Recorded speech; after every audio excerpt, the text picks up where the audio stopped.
Hi geniuses, welcome to the channel Science Wizard Pooja Ranjan. This channel is all about the science subject of classes 6th, 7th, 8th, 9th and 10th physics and chemistry. If you are new to my channel, you can subscribe to the channel for more science videos, and if you like the explanation, then please press the like button and you can share this video with your friends, family and the classmates. So the chapter which we are going to discuss today is of class 7 chapter 4 animal fibers. So इस chapter पे मैं already 2 videos बना चुकी हूँ. सो उसका link मैं आपको description box में दे दूंगी, आप जाके पहले उनको चेक कर सकते हैं. और जो टॉपिक हम आज कवर करने वाले हैं इस चैप्टर से वो है सिल्क. ओके, सो सिल्क जो है वो आपने देखा होगा, आपकी मम्मा के पास बहुत सारी सिल्क की साड़ीज होंगी और आपकी मम्मा जो है उसको किसी ओकेजन पे पहनती होंगी, जब किसी पार्टी में जाती होंगी या किसी शादी में जाती होंगी. And one more thing you have noticed about the silk is that कि वो एक बहुत ही लश्रस फाइबर होता है. ठीक है, लश्रस फाइबर का मतलब कि लश्र मतलब होता है चमक. ठीक है, तो जो सिल्क के क्लॉथ्स होते हैं उनमें नेचुरल चमक होती है, नेचुरल शाइन होती है, जिसके कारण कि वो बहुत ज़्यादा महंगे होते हैं और इसीलिए ज़्यादातर वो पार्टीज़ और अच्छे ओकेजन्स पे पहने जाते हैं. Next if we talk about, आपने पढ़ा हुआ है कि जो सिल्क है वो एक नेचुरल फाइबर है जो हमें कहाँ से मिलता है, हमें मिलता है सिल्क वॉर्म. सिल्क वॉर्म जो है वो अपने चारों तरफ बेसिकली एक थ्रेड लाइक फिलामेंट जो है वो उसको स्पिन करता है. ओके, और उसी से हमें सिल्क मिलता है. सो हम ये कह सकते हैं कि जो सिल्क का यार्न है, ठीक है, सिल्क का जो धागा होता है जिससे कि सिल्क के कपड़े बनाए जाते हैं, बुने जाते हैं, वो कहाँ से मिलता है हमें? Thread like filament. थ्रेड जैसा एक फिलामेंट होता है जो कि सिल्क वॉर्म अपने चारों तरफ स्पिन करता है. ठीक है, और वो क्यों स्पिन करता है? क्योंकि वो अपने चारों तरफ बेसिकली कुकून बना रहा होता है और उस कुकून के अंदर ही वो ग्रो होता है और कन्वर्ट होता है into the next stage. The next thing which you have to learn about the silk is that कि ये हीट कंडक्ट नहीं करते हैं. ओके, सो हीट कंडक्ट नहीं करने देने का मतलब होता है कि ना ही तो ये आपके बॉडी की हीट बाहर जाने देते हैं और ना ही बाहर की हीट आपके बॉडी में एंटर करने देते हैं. एक बहुत ही अच्छे इंसुलेटर होते हैं. इंसुलेटर का मतलब कि जो कि हीट या इलेक्ट्रिसिटी कंडक्ट नहीं करते हैं और इसी के कारण ये बहुत ही सुटेबल होते हैं. इनको आप ठंड में भी पहन सकते हैं और समर में भी पहन सकते हैं. तो जब आप ठंड में इनको पहनते हैं तो क्योंकि उस वक्त आपका बॉडी का टेम्परेचर बहुत ज़्यादा होता है, बाहर का टेम्परेचर बहुत कम होता है और ये एक इंसुलेटर है तो आपके बॉडी की हीट को बाहर नहीं जाने देता, जिसके कारण ये आपके बॉडी को गर्म रखता है. और जब गर्मी में आप पहनते हैं तो उस वक्त आपके बॉडी का टेम्परेचर कम होता है, एटमॉस्फेयर का टेम्परेचर बहुत ज़्यादा होता है, तो ये बाहर की हीट को आपके बॉडी में एंटर नहीं होने देता, जिसके कारण कि आपका बॉडी जो है वो कूल रहता है. Now the next is the life cycle of a silk moth. Okay, तो सिल्क मॉथ का जब लाइफ साइकिल आप देखेंगे तो उसमें आपको पता चल जाएगा कि जो सिल्क है वो कैसे बनता है. ठीक है, हमेशा याद रखिएगा सिल्क एक एनिमल फाइबर है क्योंकि ये आपको एक एनिमल से मिल रहा है जो कि सिल्क वॉर्म है. Now the first step is कि यहाँ पर जो एडल्ट मॉथ्स होते हैं वो एक दूसरे के संग मेट करते हैं. ठीक है, अब जो एडल्ट मेल और एडल्ट फीमेल मॉथ है, जब एक दूसरे के संग वो मेट करते हैं तो जो फीमेल मॉथ होती है वो प्रेग्नेंट हो जाती है और प्रेग्नेंट होने के बाद फीमेल मॉथ एग्स को ले करती है. अब वो जो अंडे ले करती है वो ऑलमोस्ट 300 से 400 अंडे होते हैं. ठीक है, तो अगर अंडे आज ले किए गए हैं सो आज से 7 से 14 दिन के अंदर वो अंडे जो होते हैं वो हैच कर जाते हैं. हैच करने का मतलब कि वो अंडे टूट जाते हैं और उनके अंदर से बहुत ही छोटा सा कैटरपिलर बाहर आता है. So this is the next step. अब ये जो कैटरपिलर होता है इसको आप सिल्क वॉर्म या फिर लार्वा भी कह सकते हैं. अब जैसे ही लार्वा यहाँ से बाहर आता है, जो कैटरपिलर बाहर आता है, ये क्या करता है, इसका सिर्फ एक ही काम होता है 24 घंटे, वो होता है मलबरी लीव्स को खाना और अपने साइज को बड़ा करना, बड़ा करना, बड़ा करना. ठीक है, तो ये जो सिल्क वॉर्म होते हैं वो लीव्स को खाते रहते हैं. कौन सी लीव्स? मलबरी लीव्स को, और अपने आप को बड़ा करते रहते हैं, साइज बड़ा होता रहता है इनका. ठीक है, और ये कब तक करते हैं? ये करते हैं ऑलमोस्ट 3 to 4 वीक्स. ठीक है, 1 महीने तक ऑलमोस्ट लगभग ये सिर्फ 24 घंटे खाते रहते हैं और साइज में बड़े होते रहते हैं. और जब वो 3 से 4 हफ्ते खत्म हो जाते हैं उसके बाद ये रेडी होते हैं to enter the next stage in it life cycle. और उसमें क्या करते हैं, ये अपने चारों तरफ बुनते हैं. ठीक है, फर्स्ट ये वीव करते हैं क्या? नेट. ओके, जिससे कि वो उसके अंदर अपने आप को होल्ड करके रख सकें। और फिर उस नेट के बाहर वो क्या करते हैं, सिक्रीट करते हैं एक फाइबर जो कि किससे बना होता है, प्रोटीन से। ठीक है, तो जैसे ही वो प्रोटीन सिक्रीट करना शुरू करते हैं तो वो जो प्रोटीन जो है वो जैसे ही हवा के एक्सपोजर में आता है तो वो अपने आप को हार्डन कर लेता है। ठीक है, कड़क हो जाता है, टाइट हो जाता है। And this is the silk fibre, और इसी को हम सिल्क फाइबर कहते हैं। ठीक है, ये अपने आप को ये फाइबर सिक्रीट कर करके अपने चारों तरफ वो एक कुकून बना लेते हैं। Okay, so as you can see here, ये जो है दिस इज द कुकून। अपने चारों तरफ जो आपका कैटरपिलर होता है वो अपने चारों तरफ कुकून बनाता है जो कि सिल्क थ्रेड का होता है। और फिर जब वो इस स्टेज में आ जाता है तो इस स्टेज पे जो लार्वा होता है, या फिर इसको आप कैटरपिलर भी कह सकते हैं, या वो जो लार्वा होता है फिर वो प्यूपा कहलाता है। ठीक है, as and when it spins the cocoon around itself. ठीक है, और फिर वो जो प्यूपा है वो कुकून के अंदर ग्रो होता रहता है। ठीक है, क्योंकि उसने एक महीने तक ऑलमोस्ट सारा खाना खाया ही है, 24 घंटे। ठीक है, तो अब वो उसके पास जो भी एनर्जी स्टोर है वो उसको हेल्प करती है ग्रो करने में, और फिर वो चेंज होता है इनसाइड द कुकून। ठीक है, और फिर जब वो ग्रो हो जाता है तो कुछ हफ्तों के बाद जो कुकून है वो उसको ओपन कर देता है, और उसको ओपन करने के बाद उसमें से as you can see here जो एडल्ट मॉथ है वो बाहर आ जाता है। सो इस ढंग से जो लाइफ साइकिल होता है सिल्क मॉथ का। बट इस पूरे लाइफ साइकिल में आपने एक चीज देखा कि जो सिल्क मॉथ होते हैं वो अपने चारों तरफ वो जो कुकून फॉर्म कर रहे हैं, वो कुकून जो होता है वही सिल्क फाइबर होता है। ऑब्वियस है, अगर आपको सिल्क का यार्न चाहिए तो कहां से मिलेगा, आपको उस कुकून से मिलेगा जिसको कि सिल्क वॉर्म ने अपने चारों तरफ स्पिन करके बनाया है। अब now the next step is that कि अगर मैं सिल्क का बिजनेस करना चाहती हूं तो उसके लिए मुझे सिल्क वॉर्म पालने पड़ेंगे। ठीक है, तो जो ब्रीडिंग होता है और जो मैनेजमेंट होता है of the silk worm for the production of silk, उसको हम सेरिकल्चर कहते हैं। तो बहुत सारे लोग होते हैं जो इस सिल्क इंडस्ट्री में इन्वॉल्व होते हैं। ठीक है, तो एक तो सिल्क वॉर्म को पालना, ठीक है, और उसका मैनेजमेंट करना जिससे कि आपको अच्छी क्वालिटी का सिल्क मिल सके, इस प्रोसेस को हम सेरिकल्चर कहते हैं। अब डिफरेंट टाइप्स ऑफ सिल्क होते हैं विद द डिफरेंट टेक्सचर। तो इसके लिए आप अपनी मम्मा से पूछ सकते हैं कि उनके पास जितनी भी सिल्क की साड़ियां हैं, ठीक है, हर सिल्क का कुछ ना कुछ नाम होता है। सो कौन कौन सी सिल्क की साड़ीज हैं उनके पास, she will tell you. So generally जो डिफरेंट वेराइटी ऑफ सिल्क होते हैं वो different variety of silk moth से ऑब्टेन किए जाते हैं। तो अलग अलग सिल्क मॉथ जो होता है वो अलग अलग वेराइटी ऑफ जो प्रोटीन फाइबर होता है उसको सिक्रीट करता है, जिससे कि आपको अलग वेराइटी ऑफ सिल्क मिलता है। जैसे टसर सिल्क होता है, मूगा सिल्क होता है, कोसा सिल्क होता है। ये 3 डिफरेंट काइंड ऑफ सिल्क होते हैं जो कि प्रोड्यूस होते हैं फ्रॉम द कुकून। ओके, जो कि different variety of silk moth के द्वारा बनाए जाते हैं। जो सबसे कॉमन सिल्क मॉथ होता है वो होता है मलबरी सिल्क मॉथ। मतलब कि वो सिल्क मॉथ जो होता है वो ज्यादातर मलबरी लीव्स ही खाता है, जो कि मैंने आपको प्रोसेस में भी समझाया है। ठीक है, और जो सिल्क फाइबर इससे ऑब्टेन किया जाता है वो बहुत ही अच्छी क्वालिटी का सिल्क फाइबर होता है। अच्छी क्वालिटी का सिल्क फाइबर होने का ये मतलब होता है कि उसका जो टेक्सचर है वो उतना ही ज्यादा स्मूथ होगा, उतनी ही ज्यादा उसमें शाइनिंग होगी, उतना ही ज्यादा सॉफ्ट होगा। तो जितना ज्यादा आपका सिल्क सॉफ्ट होगा, उसका टेक्सचर स्मूथ होगा, जितनी ज्यादा शाइनिंग होगी उसमें, वो सिल्क उतना ही ज्यादा कॉस्टली होगा। जो लोग इस सेरिकल्चर इंडस्ट्री में इन्वॉल्व होते हैं, ठीक है, अब वो क्या प्रोसेसेस करते हैं जिससे कि वो सिल्क ऑब्टेन कर पाते हैं। सो यहाँ पे भी सेम ही प्रोसेस होता है। पहला प्रोसेस क्या है कि जो सिल्क मॉथ है वो अपने अंडे देती है। ठीक है, एक बार में 300 से 400 अंडे। फिर इन अंडों को यहाँ पर एक इंक्यूबेशन सेंटर होता है जिसमें कि रखा जाता है। इंक्यूबेशन सेंटर जो होता है वहां पे प्रॉपर अमाउंट ऑफ लाइट होता है और हीट होता है।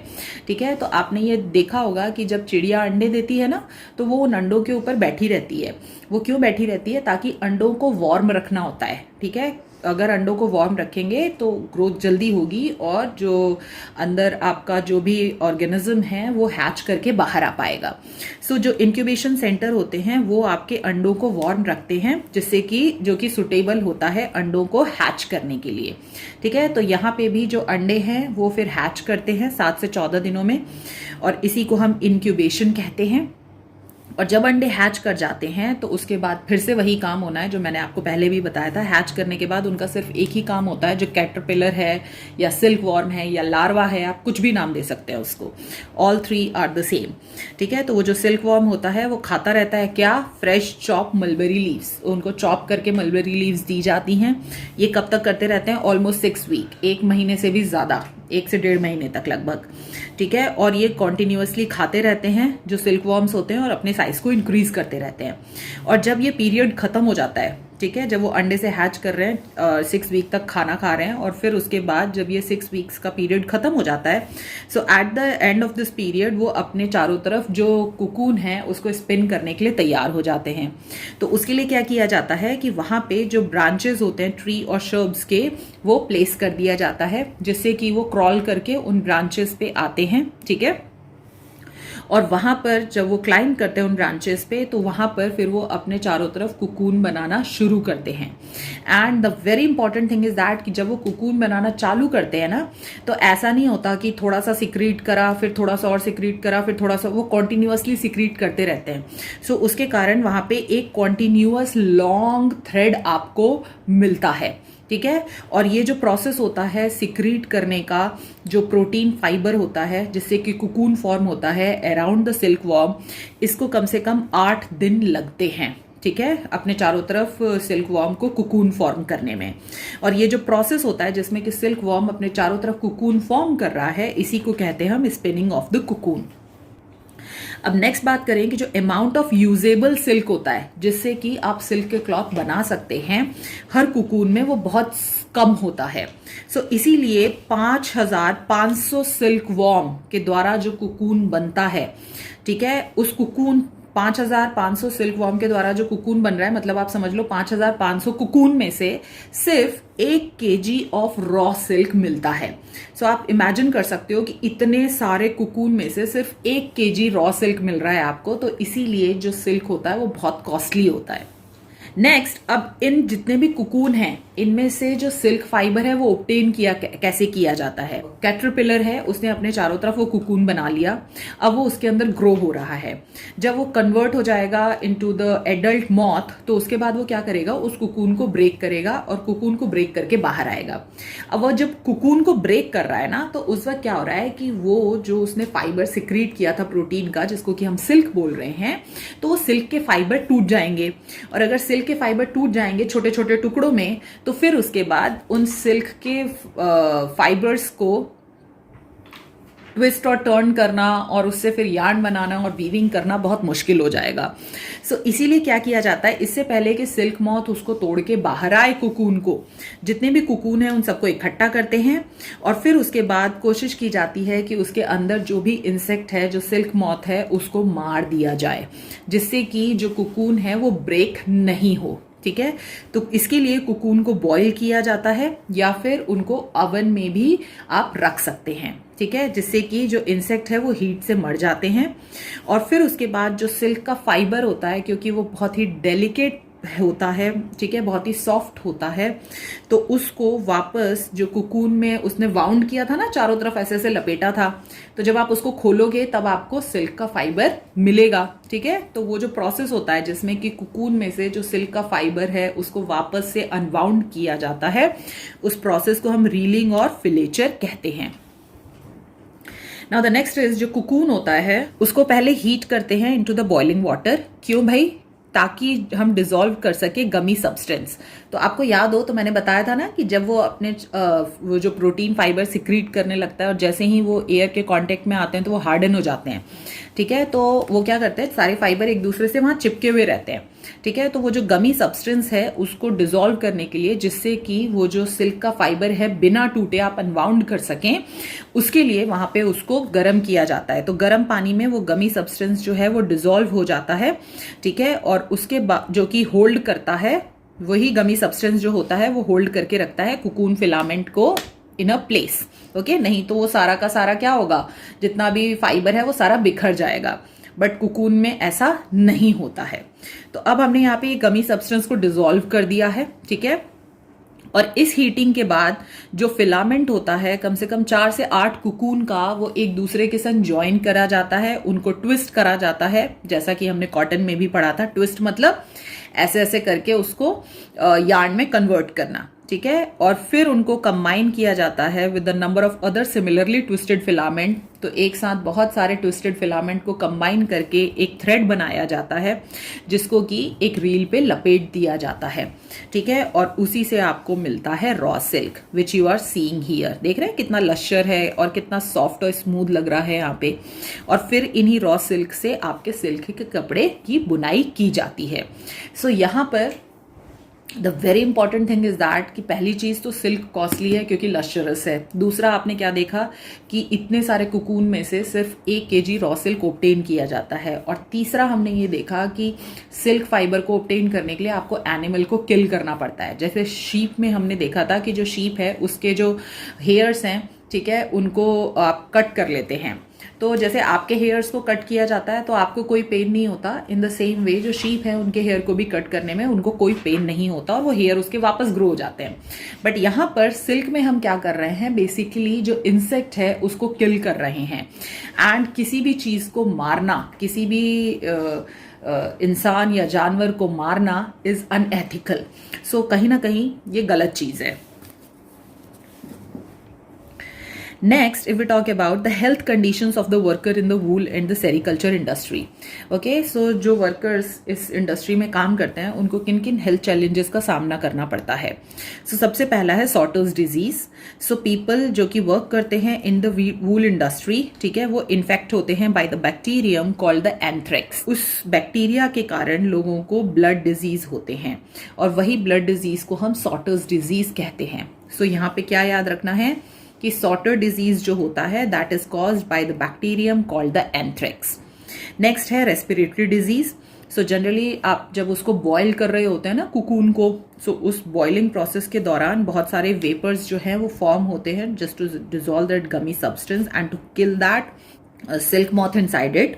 सो वो जो वेपर्स होते हैं वो इनहेल किए जाते हैं, okay, by the workers, that causes the asthma and the bronchital ailments, okay। so ये जो bronchitis होता है और asthma होता है, इसमें क्या होता है कि जो आपके lungs होते हैं ना, lungs के अंदर बहुत छोटी छोटी सी पतली पतली सी pipes होती हैं, ठीक है। तो whatever the airs which you are inhaling, वो उन pipes के थ्रू आपके lungs तक पहुंचते हैं और वहाँ पर फिर वो exchange होते हैं with the blood, ओके। तो जो भी ऑक्सीजन है वो ब्लड में चला जाता है, कार्बन डाइऑक्साइड वापस आपके लंग्स में आ जाता है।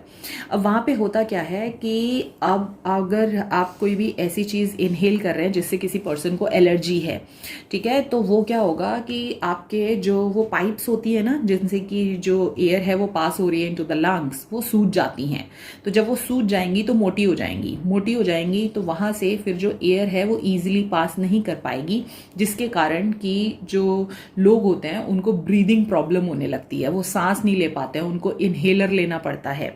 इनहेलर में एंटीबायोटिक्स होते हैं जो कि स्वेलिंग को जाके रिड्यूस करते हैं और जिसके कारण कि वो प्रॉपर सांस ले पाते हैं।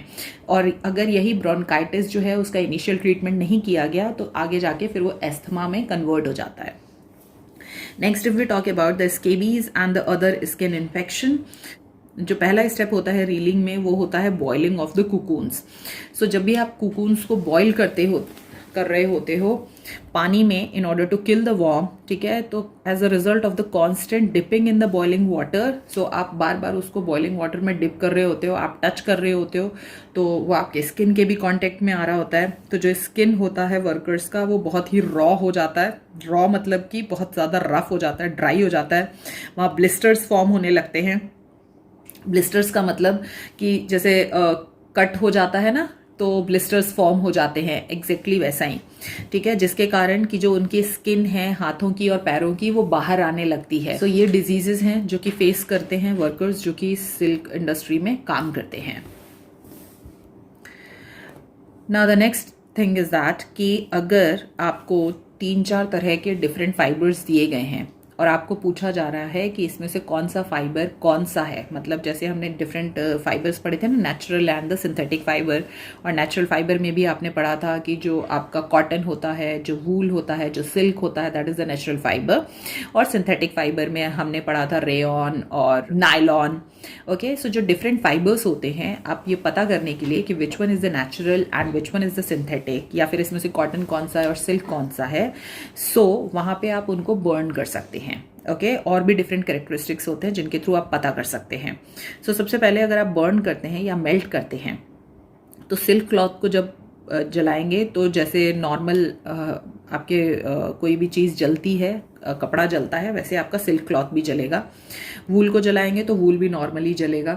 पर जो आर्टिफिशियल क्लॉथ होता है, क्योंकि वो सिंथेटिक है, पॉलीमर से बना है, तो वो मेल्ट होता है। जैसे प्लास्टिक को जलाते हो ना, तो आप देखना वो पिघल पिघल के सारा सिकुड़ के एक ही जगह आ रहा होता है।